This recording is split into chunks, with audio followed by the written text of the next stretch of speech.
Assalamualaikum warahmatullahi wabarakatuh. Halo semuanya, perkenalkan nama saya Khilda Firdausyah Rohma dengan NIM 2103411000093. Kali ini saya akan menjelaskan mengenai sistem akustik kelautan untuk memenuhi tugas yang diberikan oleh Bapak Ashari Wicaksono selaku dosen pengampu mata kuliah akustik kelautan. Penasaran seperti apa penjelasannya? Tonton videonya sampai selesai ya. Halo semuanya, kali ini kita akan belajar mengenai sistem akustik. Kira-kira menurut kalian apa sih akustik kelautan itu? Jadi, akustik kelautan merupakan salah satu bidang ilmu kelautan yang digunakan untuk mendeteksi target di kolam perairan dan juga dasar perairan dengan memanfaatkan suara sebagai medianya.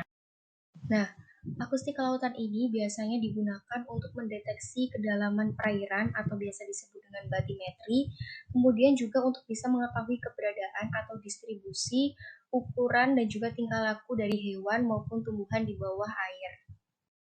Adapun keunggulan dari penggunaan sistem akustik diantaranya yaitu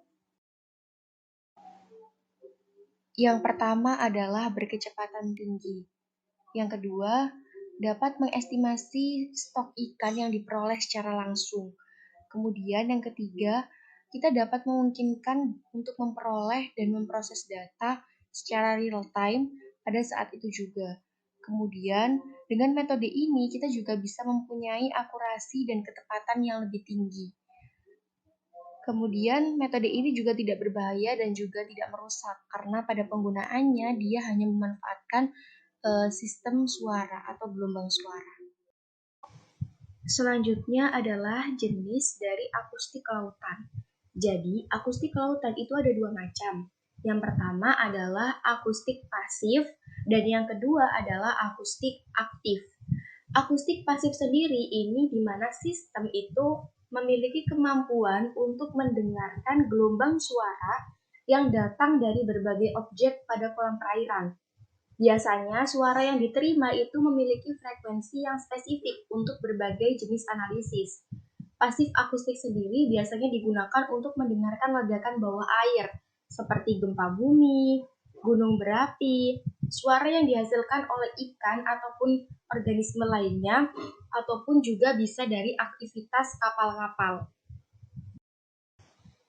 Yang kedua adalah akustik aktif. Akustik aktif ini memiliki fungsi utama untuk mengukur jarak dari objek yang dideteksi dan ukuran relatifnya dengan menghasilkan puls suara. Puls suara ini nantinya digunakan untuk mengukur waktu tempuh dari puls tersebut sejak dipancarkan sampai diterima kembali oleh alat, serta dihitung berapa nantinya amplitudo yang kembali. Akustik aktif ini memakai prinsip sonar untuk pengukuran bawah air. Nah, salah satu sistem yang digunakan oleh akustik pasif ini seperti split beam system yang digunakan untuk mendeteksi organisme yang berukuran kecil seperti kerikil. Berdasarkan penjelasan tadi, kurang lebih seperti inilah gambaran dari akustik pasif dan juga akustik aktif.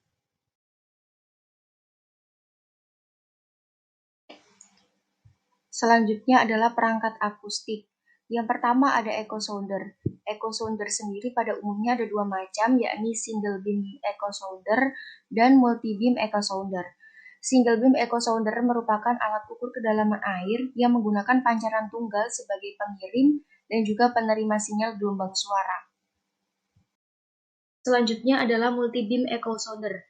Berbeda dengan single beam echo sounder, multi beam echo sounder memiliki cakupan area dasar laut yang lebih luas.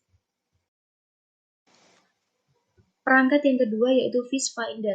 Fish finder sendiri bekerja berdasarkan pemantulan gelombang suara yang dipancarkan dari permukaan perairan sampai ke dasar lautan. Ketika bunyi yang dipancarkan ke dasar lautan tersebut membentur suatu benda, maka nantinya bunyi tersebut akan dipantulkan kembali ke penerima sonar. Kemudian jaraknya akan dihitung sehingga dapat diketahui letak dari benda tersebut di bawah permukaan laut.